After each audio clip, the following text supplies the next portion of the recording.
वज़ीर दाखिला शेख रशीद कहते हैं कि अब मुज़ाकरात नहीं, जंग होगी। मियाँ साहब को जाहिर है कि फैक्ट्री मालकान में से हैं, हमेशा फैक्ट्रियाँ कारखाने चलाए हैं। कश्मीर की दोनों साइडों पे हमारे भाई हैं, उधर भी कश्मीरी हैं, इधर भी कश्मीरी हैं, उधर भी मुसलमान हैं, इधर भी मुसलमान हैं। सब्सक्राइब करें और बेल दबाएं ताकि कोई खबर रह न जाए।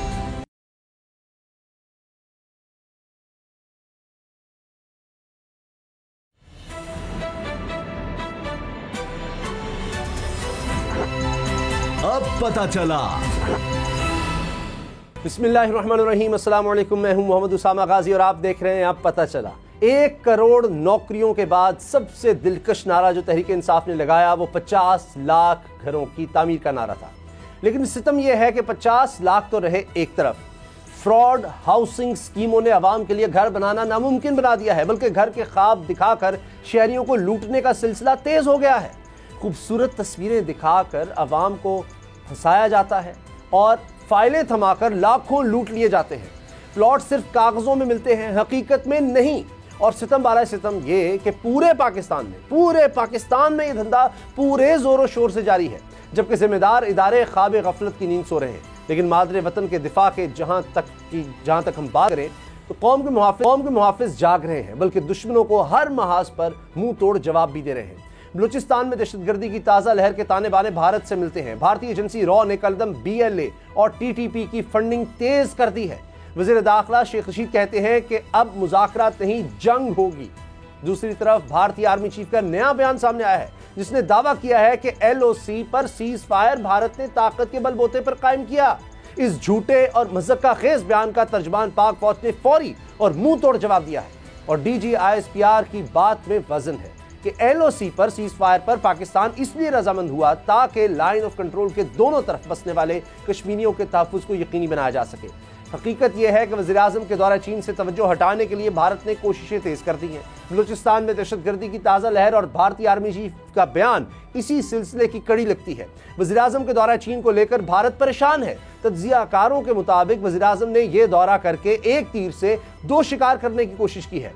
इस दौरे का एक मकसद चीन से इज़हार यकजहती है और दूसरा पाकिस्तानी मईशत। वज़ीर-ए-आज़म इस दौरे में चीनी कंपनियों को पाकिस्तान में सरमाकारी की पेशकश करेंगे। अगर वज़ीर-ए-आज़म इस मकसद में कामयाब रहे तो महंगाई के खात्मे की सूरत बनेगी। महंगाई कम होने से अपोजिशन की सियासत को धचका लग सकता है। हर पार्टी महंगाई पर सियासत चमका रही है, जबकि नून लीग की सियासत का महवर नवाज शरीफ की जात है। एक बार फिर दावा किया जा रहा है कि वो चंद हफ्तों में वापस आ जाएंगे। इस दावे की हकीकत क्या है, इसी से आगाज करेंगे। बाबर डोगर साहब, गुलाम साहब मेरे साथ हैं। बाबर डोगर साहब, चंद हफ्तों में आ रहे हैं नवाज शरीफ साहब? उसामा साहब, जावेद लतीफ़ साहब तो कई दफ़ा कह चुके हैं, लेकिन मियाँ साहब जो हैं वो नहीं लग रहा कि वो वापस आएंगे। अगर उन्होंने वापस आना होता तो फिर डॉक्टर्स जो थे उनकी इस तरह की जो मेडिकल रिपोर्ट थी वो ना आती, इस तरह की मेडिकल जो ख़त लिख रहे हैं वो ना आते।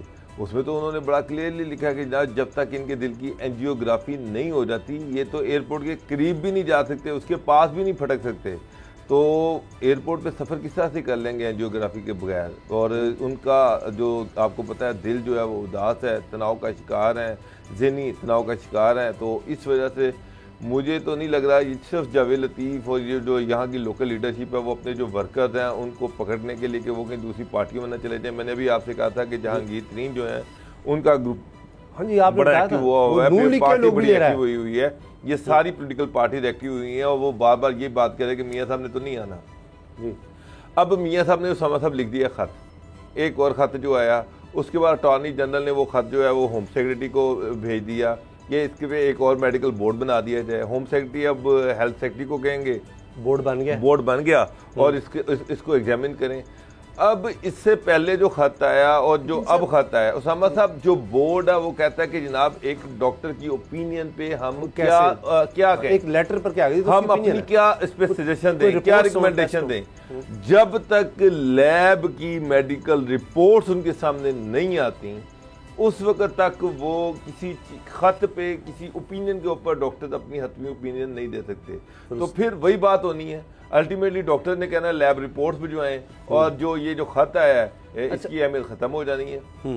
तो ये बताएं जी, मेरा जो कंक्लूजन है कि मियाँ साहब फिलहाल सिचुएशन देख रहे हैं, हालात देख रहे हैं। जब तक हालात साजगार नहीं होते वो यहाँ पर नहीं आएंगे। उन्होंने जेल जाने के लिए पाकिस्तान नहीं आना, ये मैं आपको लिख के दे दूँ। तो फिर दूसरी सूरत गुलाम मुर्तज़ा साहब क्या है? जेल से बचाव किस तरह मुमकिन है? क्योंकि तब तक एक नया लेटर नहीं आएगा और शायद फिर अगला लेटर जो फयाज शॉल का आएगा वो कहेगा जी मियाँ साहब आप बिल्कुल जा सकते हैं क्योंकि हालात अब साजगार हो गए हैं, उनकी सेहत भी बेहतर हो गई है, वो टेंशन भी खत्म हो गई है, वो लिखना ही है ना, वो लिख देंगे। तो वो कब होगा? क्योंकि मियाँ जवेद लतीफ़ साहब तो चंद हफ्तों का टाइम दे रहे हैं। अगर सिर्फ लेटर की बात है जो बाबर साहब कह रहे हैं, लेटर तो कभी भी आ सकता है, वही डॉक्टर दोबारा लिख कर दे सकता है जी आप ठीक हैं आप जाएं। बिल्कुल, मियाँ जवेद लतीफ़ साहब की अगर बात करते हैं तो वो उनको शोकाज भी हो चुका है इस तरह की बातों के ऊपर इससे पहले, और ये वो शोकाज का जवाब उन्होंने अभी तक नहीं दिया, उनकी अपनी जमात ने दिया था। अभी फिर वो इस तरह की बातें कर रहे हैं। लेकिन जो सवाल है कि क्या मियाँ साहब वापस आएंगे, मियाँ साहब अपनी मर्ज़ी से वापस आएंगे जब भी उन्होंने आना हुआ। तो जब आना होगा, उनका फ़ैसला होगा कि वो आ रहे हैं, तो उस वक्त उनकी रिपोर्ट्स भी सीधी हो जाएंगी और डॉक्टर भी उनको एडवाइस कर देंगे कि आप सफ़र कर सकते हैं। और ये जो बात की जा रही है कि पहले आपने देखा था कि टेंशन में थी पूरी गवर्नमेंट जब ये खबरें चल रही थी कि मियाँ साहब आ रहे हैं, तो ये तमाम की तमाम गवर्नमेंट की मशीनरी जो है वो उनके पीछे लगी हुई थी। जब इनको ये कन्फर्म हो गया कि वो नहीं आ रहे, तो अब वो हम इनको लाएंगे जी, हम इनको लाने की कोशिश करेंगे, हम इनके लिए ख़त लिख रहे हैं, हम इनके लिए शहजाद अकबर साहब भी कहते कहते वापस चले गए जी। यहाँ पे आपने देखा कि हुकूमत भी नाकाम हो गई है, ना तो हुकूमत ला सकी है, ना ला सकेगी, ना कोर्ट उनको ला सकेगी। ज़ाहिर है ज़्यादा से ज़्यादा क्या होगा, लेकिन सेंटर फैसल जावेद साहब ने कहा है कि हुकूमत लेकर आएगी और इन्हें लाया जाएगा। और इसके साथ इजाज़ शाह साहब, ब्रिगेड रिटायर्ड इजाज़ शाह साहब जो अब वजीर हैं एंटी नारकोटिक्स के, उन्होंने भी ये कहा है कि 80% काम हो चुका है नवाज शरीफ की वापसी का। देखिए, ब्रिगेडियर साहब ने तो कहा, लेकिन शेख रशीद साहब जो हैं वो इंटीरियर मिनिस्टर हैं, वो अगर कुछ इस हवाले से कहें या फॉरेन मिनिस्टर कहें, क्योंकि इसमें दाखिला का भी काम है और खारजा का भी काम है, तो अगर तो दोनों महाजों से बात आती है तो अल्टीमेटली हम कह सकते हैं कि कोई तैयारी हो रही है उनके आने की। हुकूमत तो ये चाहती है कि वो ना आए, वो जेल में बैठने, जैसे बाबर डोगर साहब ने बड़ी ज़बरदस्त बात की है कि वो जेल में बैठने के लिए नहीं आएंगे। वो अगर आएंगे तो किसी न किसी कोई फैसला होगा, ऐसा कोई ऐसा रिलीफ होगा, वो किसी अदालत की जानिब से हो सकता है, वो इलेक्शन कमीशन ऑफ पाकिस्तान की जानिब से हो सकता है, या किसी और तरह से कोई रिलीफ सामने नजर आ रहा होगा, तो तब आएंगे। ऐसे वो उन्होंने कोर्ट लखपत आके बैठना तो नहीं है, उधर बैठने के लिए तो नहीं आने लगे वो तो अब आएंगे जरूर। लेकिन अच्छा, वो टेंशन जो आप दोनों बात कर रहे हैं, वो बात सुप्रीम कोर्ट में जो जा रही है दरखास्त, उससे तो मामला हल नहीं होगा। वो तो नाअहली खत्म करने के लिए है।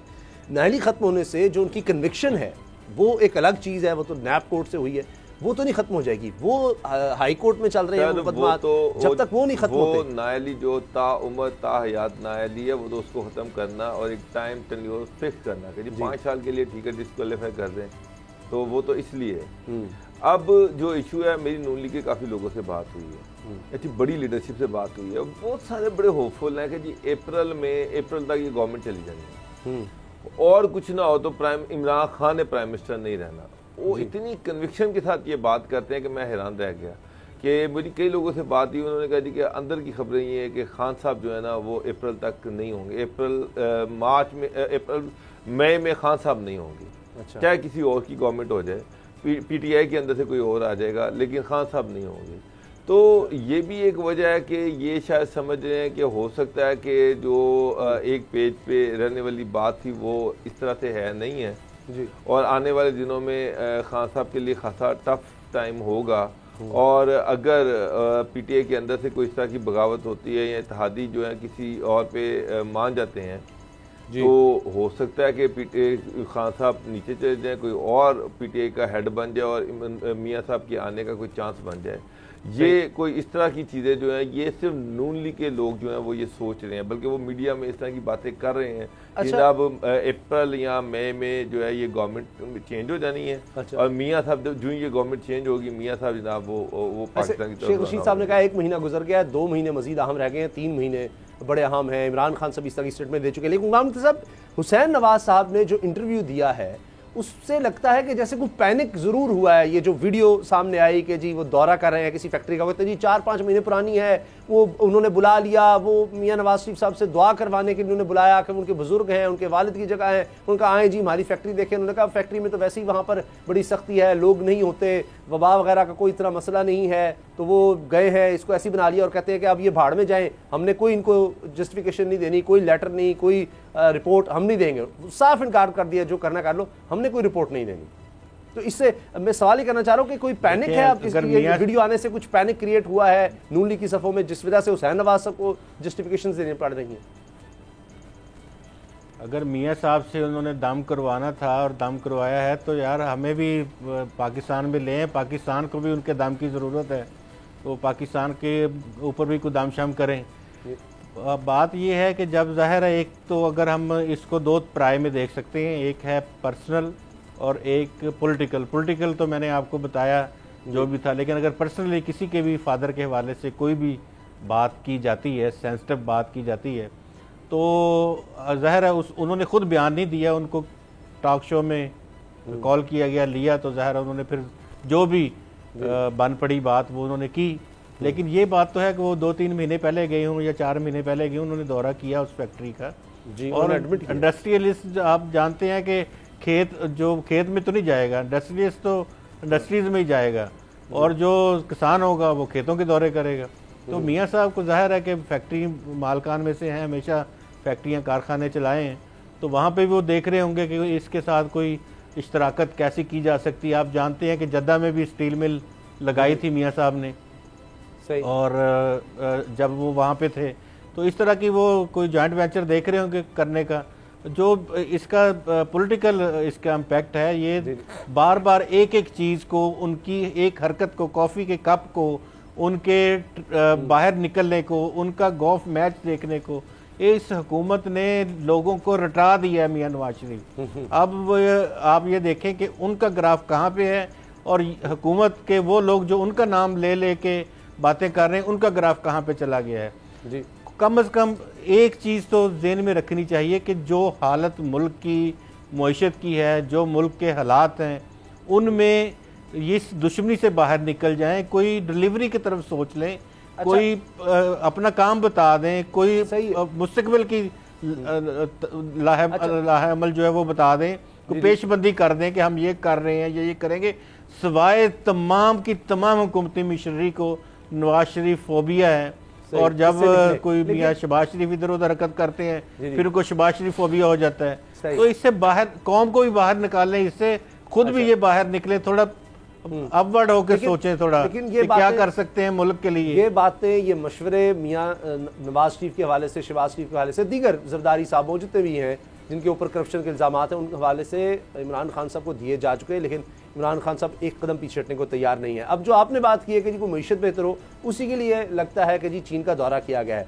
अब बाबर डोगर साहब, चीन के दौरे के हवाले से बहुत कुछ कहा जा रहा है कि जी इसमें ज़ाहिर चीज़ें पहले से प्लान होंगी कि मुख्तलिफ शोबों में सरमाकारी की बात है, सरमाकारों से मुलाकात, वहाँ पर उन्होंने टेलीविज़न को इंटरव्यू देना है, जो सबसे बड़ा वहाँ का टेलीविज़न है इमरान खान साहब ने, और ज़ाहिर कुछ एश्योरेंसेज हैं। 23 मार्च को J10 बताया जा रहा है, वो नज़र आएगा हमें यौम पाकिस्तान में।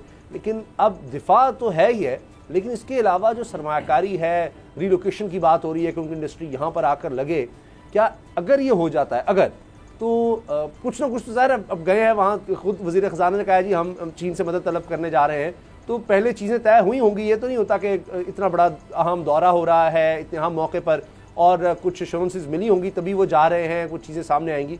उनसे आप कुछ अगले 6 महीने साल में इस हुकूमत के हवाले से जो बयानिया बन गया कि नाहल है, महंगाई है, मईशत इनसे चल रही, वो बदल सकेगा, बदल पाएगा?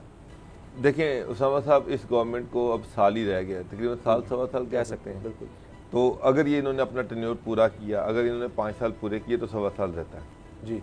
चीनी जो भी कंपनी है अगर वो इंटरेस्ट लेती हैं और ये MOU साइन होते हैं और उसके बाद हमारी गवर्नमेंट बहुत ज़्यादा प्रोएक्टिव होती है, हमारी एडमिनिस्ट्रेटिव मशीनरी जो है वो बड़ी कोऑपरेटिव होती है, तो इसको, इस सरमायाकारी को आते आते मुझे लग रहा है कि 1.5 से 2 साल चाहिए, कम से कम 1.5 से 2 साल चाहिए। बिल्कुल ठीक है। तो उसका अल्टीमेट फ़ायदा इस गवर्नमेंट को तो नहीं होगा। अगर ये सारी सरमायाकारी मटीरियलाइज हो भी जाती है तो आते आते साल सवा साल उस वक्त तक तो इलेक्शन होंगे जी। और उन इलेक्शंस में उसके बाद जो भी गवर्नमेंट आएगी वो सारी सरमायाकारी अगली गवर्नमेंट को डाइवर्ट होगी। जिस तरह से ऑरेंज लाइन थी, चले वो तो शहबाज शरीफ के दौर में शुरू हो गई, लेकिन अल्टीमेटली कंप्लीट इस गवर्नमेंट में हुई। ये बड़ी बहादुरी होगी इस गवर्नमेंट की अगर ये अपनी एडमिनिस्ट्रेटिव मशीनरी को बहुत तेज़ कर लें और दिन रात एक लगा के ये करे, तो हो सकता है कि अगले 8-10 महीने में जब ये गवर्नमेंट चाह रही है तो कोई 1-2 मनसूबे उस वक्त स्टार्ट हो सकते हैं। ये तो है ये जो MOU साइन हो रहे हैं कंपनीज के साथ, जो एग्रीमेंट्स हो रहे हैं। अब जहाँ तक बात है पैसों की, मेन ऑब्जेक्टिव ये है कि चाइना की तरीके से $3 अरब कैश दे दें इनको, और ताकि इनके पास जो ज़र मुबादला के ज़खायर हैं उसमें कोई बेहतरी आए, और ये जो इंटरनेशनल जो ट्रेड है उसमें इनका जो बैलेंस है वो मेंटेन रहे। असल बड़ी कामयाबी जो है वो यही है कि ये अगर चाइना इनको $3 अरब कैश देता है या नहीं देता, असल चीज़ ये है। बाकी तो जब भी प्राइम मिनिस्टर जाता है तो वहाँ पर जो बिजनेस कम्युनिटी है उनके उसको खिताब भी करता है, मुख्तलिफ जो कंपनीज हैं उनके साथ इंटरेक्शन भी करता है। हर विजिट पे ये खबरें भी आती है कि जनाब बेताशा कंपनियाँ जो हैं वो पाकिस्तान में इन्वेस्टमेंट के लिए तैयार हैं, चाहे वो किसी भी मुल्क में चला जाए। और वो जो तैयार कंपनियाँ होती हैं अल्टीमेटली उनमें से अगर 12 होती हैं तो शायद एक आधी कंपनी ऐसी होती है जो शायद वाकई वहाँ पर आके इन्वेस्टमेंट करती है। और फिर सबसे बड़ा इशू जो है वो ये है कि हमारे यहाँ पर इतना इन्वेस्टमेंट फ्रेंडली माहौल ही नहीं है, एडमिनिस्ट्रेटिव मशीनरी जो है वो इतनी कोई एक्टिव है ही नहीं है। मैं मुझे एक फेडरल गवर्नमेंट के एक सेक्रेटरी ने बताया कि जब सऊदी अरब के इन्वेस्टर्स आए, बहुत सारे इन्वेस्टर्स ने बाद में परसू किया कि जी हम इन्वेस्टमेंट करना चाहते हैं, कुछ पंजाब में करना चाहते थे, कुछ बलूचिस्तान में करना चाहते थे। तो फेडरल गवर्नमेंट ने दोनों सूबों को लिखा कि ये इन्वेस्टर आए हैं, ये चीज़ें करना चाहते हैं, तो इस पे आप हमें अपने जवाब दें। यकीन माने 8-8 महीने वो जवाब ही नहीं आया। 6 रिमाइंडर के सर ये आपको ख़त लिखा हुआ है, ये इन्वेस्टर्स आए हुए हैं या ये इन्वेस्टमेंट करना चाह रहे हैं, तो इस पर आप क्या कहते हैं, या आप ये फैसिलिटीज मांग रहे हैं तो आप किस तरह से उनको फैसिलिटीज देंगे? कौन आएगा? ये बलोचिस्तान और पंजाब की बात कर रहा हूँ जहाँ पे PTI की अपनी गवर्नमेंट थी, वहां पे 6-8 महीने जवाब नहीं आया। मुझे सेक्रेटरी ने कहा कि हमने 12 रिमाइंडर भेजे, जवाब नहीं आया। तो मतलब जब इस तरह का एनवायरनमेंट होगा तो इन्वेस्टर बेचारे को क्या इन्वेस्टमेंट करनी है और क्या उसको रिलीफ मिले। मगर इस दफा फिर कहा जा रहा है कि जी ये डिलेज वगैरह कुछ नहीं होंगे, बस आप आए तो सही, आप हामी तो भरे। गुलाम मुर्तज़ा साहब, बाबर साहब की बात बिल्कुल ठीक है, जाहिर है कि इतनी तेजी से नहीं होता, अगर जॉइंट वेंचर्स होंगे, इंफ्रास्ट्रक्चर वगैरह वो अलग बात है, लेकिन एक बयानिया तो बन जाता है। शहबाज शरीफ साहब ने दिखा तो दिया कि जी ये देखें ये ट्रेन चल हमने लगा दी है, बना दी इंफ्रास्ट्रक्चर, ये आगाज़ हो गया है। उससे आप कम से कम एक बयानिया तो बना सकते हैं कि देखें कितना कुछ आ रहा है, ये कंपनी आ गई, कंपनी आ गई, ये सेटअप हो रहा है, बस ये इतने महीने बाद ये अब जाहिर है कि यहीं के लोग काम करेंगे, ज़्यादा लोग तो यहीं के होंगे। तो वो एक लोगों को एक उम्मीद तो नज़र आ जाती है कि वाकई ये तो अब CPEC के समरात नज़र आने लगे हैं, ये बहुत कुछ अब हो गया है। उसामा गाजी साहब, जब CPEC शुरू हुआ ना तो 2 तरह के मंसूबे थे, एक थे अर्ली हार्वेस्ट और एक थे जो बाद मुकम्मल होने 2023 तक जी। तो अर्ली हार्वेस्ट में अगर ये उसी तरह की पॉलिसी अब तय कर लेते हैं चाइना के साथ कि कुछ चीज़ें ऐसी हैं, कुछ इंडस्ट्री ऐसी है जो कि फौरी तौर पे साल 6 महीने के अंदर लग सकती है, स्मॉल इंडस्ट्रीज़ जो हमारे स्पेशल इकनॉमिक जोन्स हैं उनमें, अगर ये उस तरह की इन्वेस्टमेंट की बात कर लेंगे तो एटलीस्ट वो वहाँ के सरमायाकार विदिन 2-3 मंथ्स वो प्लेज कर देंगे कि हम इतने बिलियन की सरमायाकारी आपके स्मॉल जो इंडस्ट्रियल जोन्स हैं, स्पेशल इकनॉमिक जोन्स हैं, उनमें ला रहे हैं जी। तो फिर तो ये बात आप वाली दुरुस्त है कि ये अगले 6 महीने इनके पास होंगे और ये उस 6 महीने में अपना बयानिया भी तरतीब दे सकते हैं कि हम इतने $1 बिलियन की सरमायाकारी इस तरह से लाए हैं और इतने इसमें से जॉब्स निकलेंगी, इतनी जो मुल्क की पैदावार है वो बढ़ेगी। और अगर ज़रई कोई पैकेज लेके आते हैं और ज़रई मशीनरियाँ लेके आते हैं तो फिर हम ये बात कर सकते हैं कि ये ज़रई मशीनरी के हवाले से भी या ज़रई पॉलिसी के हवाले से भी चाइना से कुछ मदद हासिल कर ली गई है। लेकिन अगर हम बात करें जो अदम एतमाद खान साहब के हवाले से चाइनीज़ इन्वेस्टर्स में या चाइनीज़ गवर्नमेंट में जो मौजूद है, क्या वो गैप ब्रिज हो पाएगा इस दौरे में? वो उन्होंने बड़ा ये इस वक्त फैसला किया और वहाँ चले गए, लेकिन आप ये देखें कि ये 2.5-3 साल का अरसा है और जो शुरू के बयानात हैं वो भी इनके साथ साथ चाइना गए हैं और इससे पहले भी एक दफ़ा वो चाइना गए थे और उसी तरह से वापस आ गए थे वहाँ से। कोई ना तो सी पैक चल पड़ा, ना उसके बाद कोई इन्वेस्टमेंट आगे बढ़ी।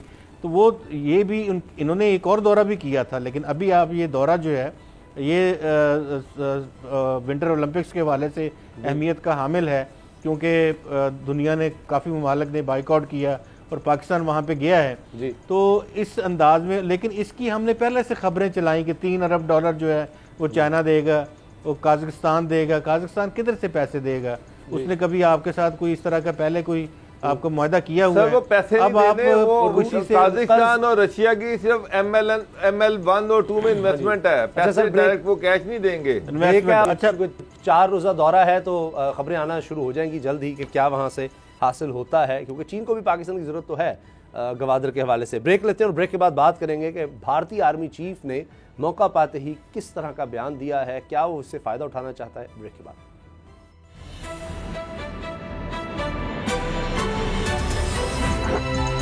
अब पता चला।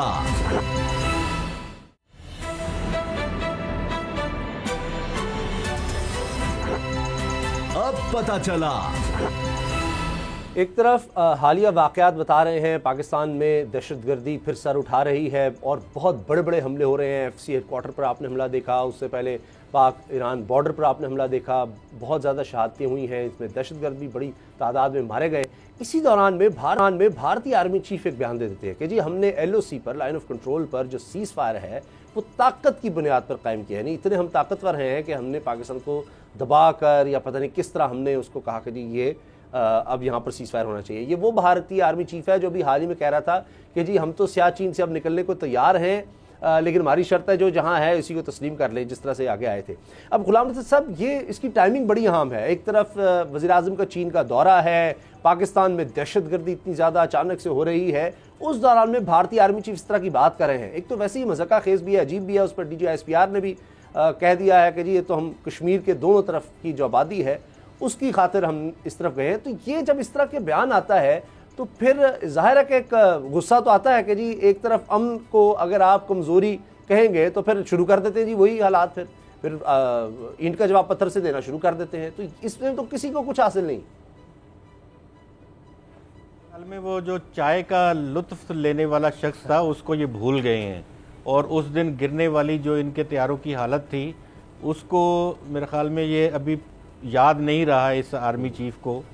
बात यह है कि आप हिंदुस्तान, हम जानते हैं कि आप हमसे बड़ा मुल्क हैं, आपका बजट हमसे दफाई बहुत ज़्यादा है, लेकिन एक बात ये जहन नशीन रहे कि हमारी मुसल्लह अफवाज ने कभी अपनी सालमियत पर कभी इन्होंने समझौता नहीं किया। हमारे नौजवान जान हथेली पर रखकर अपने मुल्क के चप्पे चप्पे का दिफा करते रहे हैं और करते रहेंगे और कर रहे हैं। और ये बातें, इस तरह की बातें, ये एक ऐसी गिदड़ भभकी है या ऐसी एक भड़क है, दीवाने की भड़क जिसको हम कह सकते हैं। क्या पूरी दुनिया को नहीं पता कि पाकिस्तान पुरअमन मुल्क है, पाकिस्तान इनसे ताल्लुकात अच्छे रखना चाहता है। पाकिस्तान ने जो सीज़ फायर किया उसकी वजूहात सिविल आबादी को निशाना बनाना था। यहाँ सिविल आबादी को निशाना कौन बना रहा था? इंडिया हमारी सिविल आबादी को रोज़ाना निशाना बना रहा था। हमने तो उन मासूमों के लिए सीज़ फायर किया है। अगर जंग लड़नी है, अगर कोई इस तरह के मामलात करने हैं तो पाकिस्तान के अवाम, पाकिस्तान का बच्चा बच्चा तैयार है इंडिया से जंग के लिए। हमने तो स्कूल से ले के आज तक कुछ और हमारे पढ़ा ही नहीं, कोई देखा ही नहीं। हमें सिवाय भारत की दुश्मनी के और कुछ नज़र ही नहीं आता कि हम जब भी देखते हैं, जिस तरफ भी देखते हैं, तो हमें भारत हमारे खिलाफ चाले चलता हुआ नज़र आता है। तो बचपन से लेके जब होश में संभालता है और आगे अपनी ज़िंदगी बनाता है, हर शहरी को पता है कि भारत हमारे साथ क्या सलूक करता रहा है, दुनिया में भी और पाकिस्तान की सरहदों पर भी। लेकिन अल्हम्दुलिल्लाह पाकिस्तान अपनी सरहदों का दिफा मुकम्मल तौर पे मजबूती के साथ करता आ रहा है और आइंदा भी करता रहेगा। अगर किसी को कुछ ज़ौम है, कोई ऐसी कोई चीज़ जिस तरह की भड़के मारी जा रही हैं, तो वो देख सकता है। अक़वाम मुत्तहिदा की रिपोर्टें सामने रखी, हमने पहल कभी नहीं की, हमने कभी सीज़ फायर की खिलाफ वर्जी नहीं की। जितनी सीज़ फायर की खिलाफ वर्जियाँ की गई हैं भारत की जानिब से की गई हैं, ऐसे ही हम तो उसका जवाब दे देते थे। जब कभी इस तरह से कोई भी हमारे शहरियों के ऊपर, हम फिर भी शहरों के ऊपर या शहरी आबादी के ऊपर या गांव देहात जो LOC के साथ हैं, हम वहाँ पे फिर भी नहीं, हमारे नौजवानों ने कभी मार्टर मारे, कभी हमने वहाँ पे गोलाबारी नहीं की, कभी वहाँ फायरिंग नहीं की। अच्छा। हमने जब भी इन्होंने कोशिश की इस तरह के काम करने की, तो हमने इनके फौजियों को निशाना बनाया, ना कि सिविल आबादी को, क्योंकि पाकिस्तान समझता है कि अक़वाम मुत्तहिदा के चार्टर के तहत हम सिविल आबादी को कोई भी शख्स इस तरह से ना नुकसान पहुंचा सकता है। जी बिल्कुल गुलाम साहब, बड़ी ज़बरदस्त आपने बातें की हैं। मुझे एक वो वीडियो, वैसे तो बहुत सी हैं, एक बड़ी वीडियो वायरल हुई कि चूँकि वो लाइव इन्होंने चला दी थी भारतीय चैनल ने, कि वहाँ पर LOC के करीब जो मकबूजा कश्मीर है, वहाँ किसी बुजुर्ग से पूछता है कि जी ये इतनी यहाँ पर गोलाबारी हो रही है, ये सब कुछ हो रहा है, आपको बड़ी मुश्किल होती होगी, तबाही, आप बड़े परेशान हो गए। तो बाबा जी बेसाख्ता कहते हैं कि जी उस तरफ से तो कभी हम पर कुछ नहीं हुआ, यही करते रहते हैं। ये उनके वहीं पर अल्फाज थे और सब लोग इस पर वो मुस्कुराने लग गए। इसने कहा जी ये देखें कितना एम्बैरस हुआ है रिपोर्टर कि मकबूजा कश्मीर यानी भारत उस तरफ से इधर कर रहा होता है इस तरह गोलाबारी।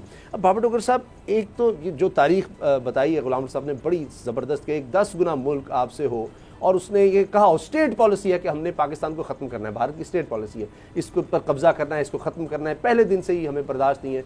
उसके ख़िलाफ़ हम पिछले 74 साल से अपना दिफा कर रहे हैं और बड़ी कामयाबी से अल्हम्दुलिल्लाह कर रहे हैं।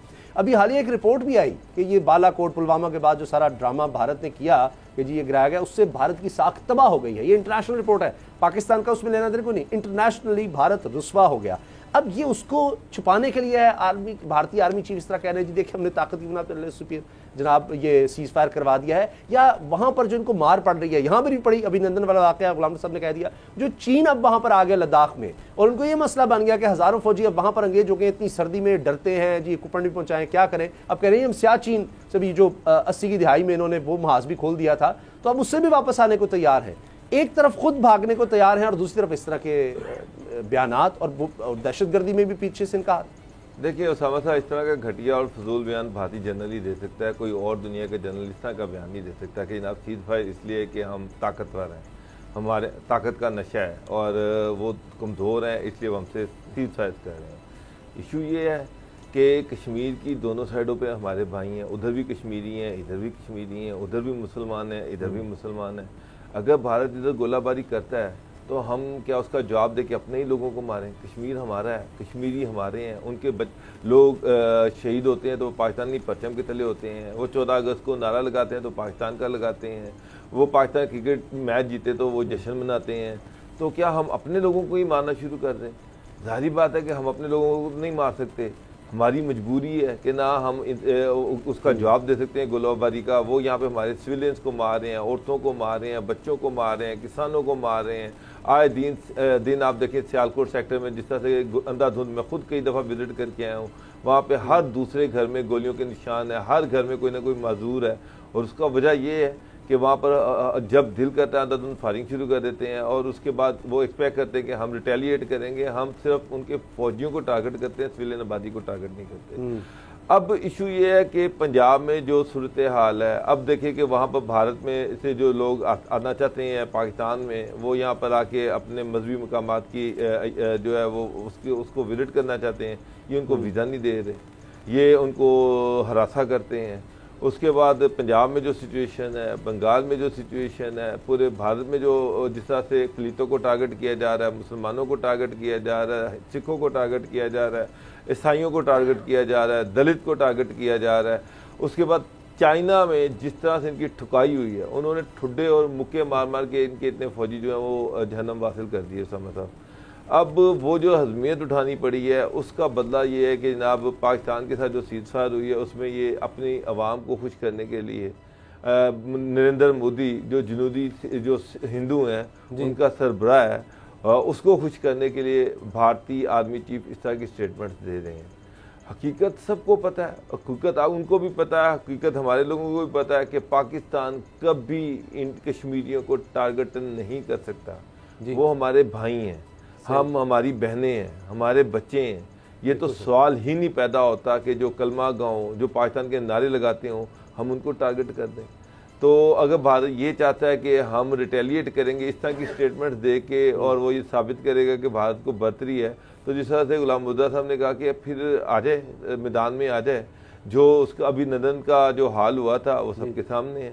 अगर किसी की ख्वाहिश है कि पाकिस्तान से यहाँ से ब्रांडेड कोट भी पहन के जाना है और यहाँ की चाय भी पीने आना है तो उधर आए, हमारी बाउंड्री के पास आए, उसको लग पता जाएगा।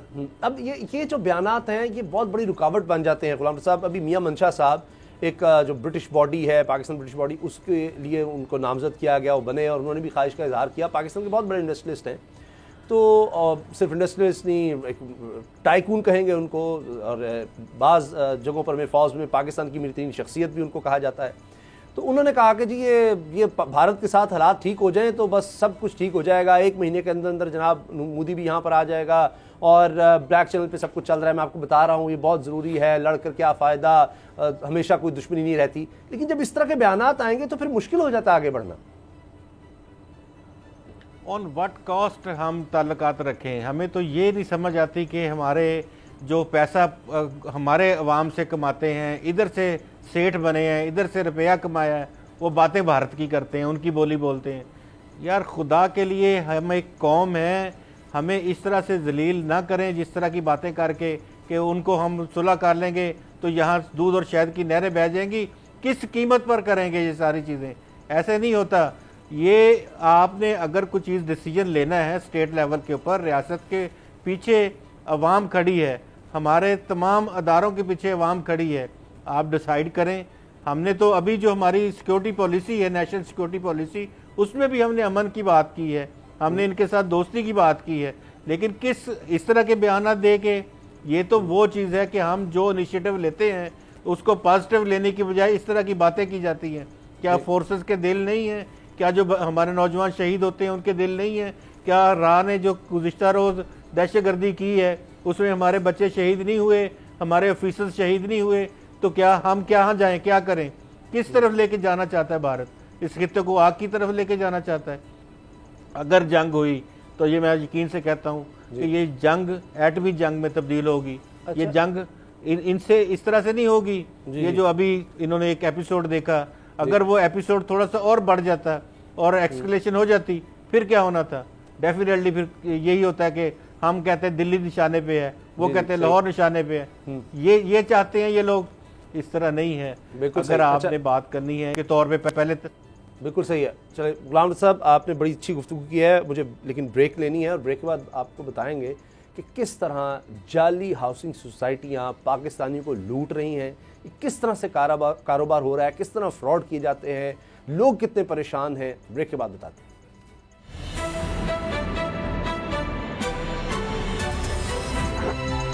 अब पता चला।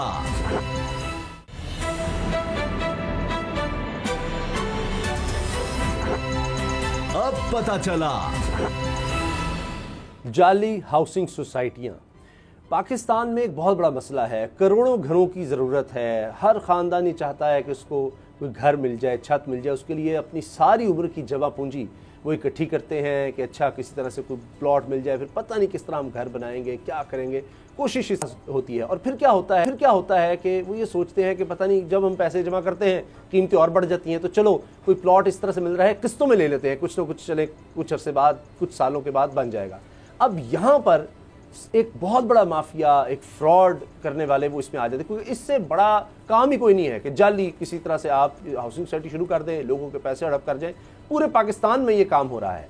अब गुलाम रज़ा साहब, ये एक्सक्लूसिव स्टोरी है बोल न्यूज़ के पास जो आप सामने लेकर आए हैं, ये क्या कहानी है? नाम सुनते हैं तो दिल इतना दुखी होता है जी। अल जन्नत हाउसिंग सोसाइटी, नाम भी देखिए कैसे कैसे रखते हैं। सामा गाजी साहब, ये कोई 2017 में एक सोसाइटी शुरू की गई थी जिसका नाम था उस वक्त पैराडाइज पॉइंट, और वहाँ पे तकरीबन 500 से ज़ायद शहरियों ने 10,50,000 रुपये फ़ी प्लॉट के हवाले से 4 मरले का प्लॉट बुक करवाया। और वहाँ 2018 में उनके जो मालिक थे शेख साहब, वो फौत हो गए। अब शहरियों ने अपने एडवांस भी जमा करवाया हुआ था, 1 साल की किस्तें भी दी हुई थी। अब वो ढूंढते फिरे कि किधर जाएं। तो वहाँ पे एक नई पार्टी जो है वो उठी, जो कि आजकल उसकी मालिक है, चौधरी नज़ीर हैं वो, और उन्होंने इस सोसाइटी को ख़रीद लिया। 6 महीने तो पहले दफ्तर बंद रखा, उसके बाद फिर इन्होंने अलाटियों से पैसे लेने शुरू कर दिए। 20,000 फ़ी अलाटी इनसे इन्होंने दोबारा पैसे लिए कि ये आप फीस दें, क्योंकि हमने ये सोसाइटी ओन कर ली है, अब आपको हम डेवलपमेंट करके देंगे। 2018 से लेके अब तक कोई एक प्लॉट का कब्जा नहीं दिया गया। एटलीस्ट अगर ये फ्रॉड देखें तो 5 अरब रुपए का फ्रॉड बनता है। ये चौधरी नज़ीर जो है और इसका एक पार्टनर है, उन्होंने किया है। और इस हवाले से तकरीबन इतनी दरख्वास्तें लोगों ने मुख्तलिफ अदारों में दी हैं, कोई अदारा सुनने के लिए उनकी बात तैयार नहीं है। FIA में इनकी दरख्वास्त 136/21 ये 20 मई 2021 से ज़ेर इल्तवा है।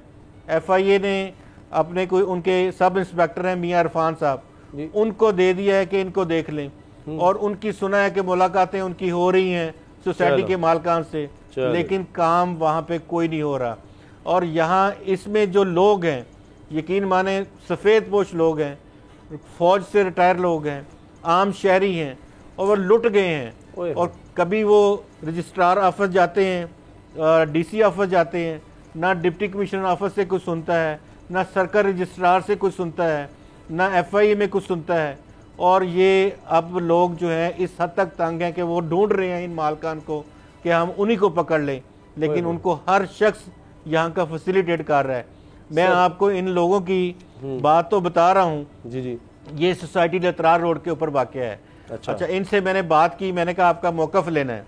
मैंने 100 कॉल्स की होंगी इनको, मुझे कहते हैं बस मैं आप फ़ोन बंद करें, हम आपके पास आ रहे हैं। अच्छा। हम आपको बताते हैं आके हम कब्जा देने की कोशिश कर रहे हैं, हम सुप्रीम कोर्ट में मसरूफ़ हैं। मैंने कहा सुप्रीम कोर्ट में रिपोर्टर भेज देता हूँ, अपना मौक़िफ़ दे दें, हमने स्टोरी करनी है, कम से कम हमें पता तो चले कि आपने पैसे कितने खाए हैं या उससे पहले मालकान ने कितने खाए हैं। सवाल किया गया, मैंने कहा ये आपकी सोसाइटी है अल जन्नत, जी हमारी सोसाइटी है। मैंने कहा तो फिर कब्जा क्यों नहीं दे रहे आप? ये हमारे पास FIA से भी दरख्वास्त आई है, हमारे पास 53 लोग इस्लामाबाद में हमारे ऑफिस आए हैं।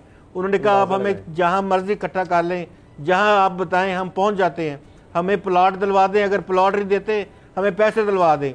ये यकीन माने एक सोसाइटी की बात नहीं है। अगर आप कहें कि हर रोज़ एक सेगमेंट आपने सोसाइटीज़ के ऊपर करना है, तो इस्लामाबाद में इतनी सोसाइटीज़ हैं और यही काम सारी सोसाइटियाँ कर रही हैं। वो अगर इतने इतने नाम हैं, अब अगर एक एक सोसाइटी को लेके शुरू करें तो रोज़ाना एक प्रोग्राम हम कर दें और 6 साल तक प्रोग्राम ख़त्म ना हो। लेकिन ना नैब यहाँ हिलता है, ना FIA हिलता है, ना DC ऑफिस हिलता है, ना सरकार रजिस्ट्रार हिलता है। तो मैं बंदे कहाँ जाएं? अवाम किसके पास, किससे दाद रसी मांगे? ये बदमाशी करते हैं। अभी ये चौधरी नज़ीर साहब हैं और खा पी के पैसे हजम, और इस तरह की सोसाइटियाँ, और इसके साथ साथ 5-7 और तरह के टाउन हैं। कहते हैं हमने टाउन काटा था।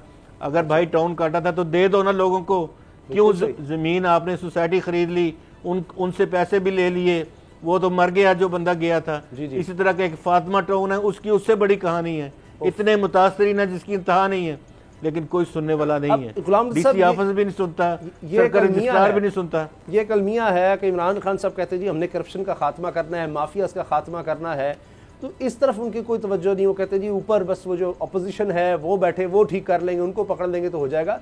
इन लोगों का किसने ख्याल करना है? मैं खुद जानता हूँ कि आप देखिए कि ऐसे ऐसे लोग हैं जो परेशान हैं, वो कहते हैं कि जी हम अगर कहीं शिकायत करेंगे तो उल्टे वो हमसे पैसे मांगेंगे। अब होता यह है किसी की अगर आप शिकायत करते हैं, कोई मजलूम है, वो जब जाता है तो एक तो उससे कहा जाता है कि जी हमें क्या दोगे, और दूसरा वो जाकर उनसे मिल जाता है, क्योंकि वो बड़े बड़े अरबों रुपया जिसने कमाया हुआ है उसके लिए क्या है। कोई भी इदारे का बंदा आएगा, उसको कहेगा ये ले तू 5 लाख रख, 10 लाख रख, बस इस मामले को दबा दे।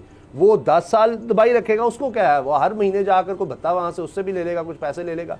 तो बाबर डोगर साहब ये कब तक होता रहेगा इस मुल्क में? देखिए ये 500 खानदान हैं जो तबाह हो रहे हैं, उनके पैसे भी वापस नहीं करते। 4-4, 5-5 साल से वो पैसे दबा लिए हुए हैं और कहते हैं और पैसे दो। ऐसी एक्सप्लॉयटेशन है कि अच्छा ये करेंगे, पैसे और दो। वो बेचारे फिर पैसे दे देते हैं कि अच्छा इस दफ़ा कुछ बन जाए। एक तरफ सामा साहब गवर्नमेंट जो है वो बातें खिला रही है कि जनाब कंस्ट्रक्शन के काम जो है उसमें बड़ी तरक्की हो रही है, धड़ाधड़ लोग प्लॉट खरीद रहे हैं, धड़ाधड़ कंस्ट्रक्शन हो रही है। जिस तरह से गुलाम मुर्तज़ा साहब ने कहा कि इस्लामाबाद में जिस तरह से जन्नत हाउसिंग सोसाइटी है, पैराडाइज पॉइंट है, और वहाँ पे लोगों के जो लोगों से पैसे ले लिए गए लेकिन उनको प्लॉट नहीं दिए गए। अनफॉर्चुनेटली यहाँ पर सामा साहब DC लगवाए गए, हाउसिंग सोसाइटी ने DC पैसे दे के। इस तरह की खबरें तो सामने आएंगी। प्रोग्राम देखने का बहुत बहुत शुक्रिया, दुआ में याद रखिएगा। इजाजत दीजिए, अल्लाह हाफिज़।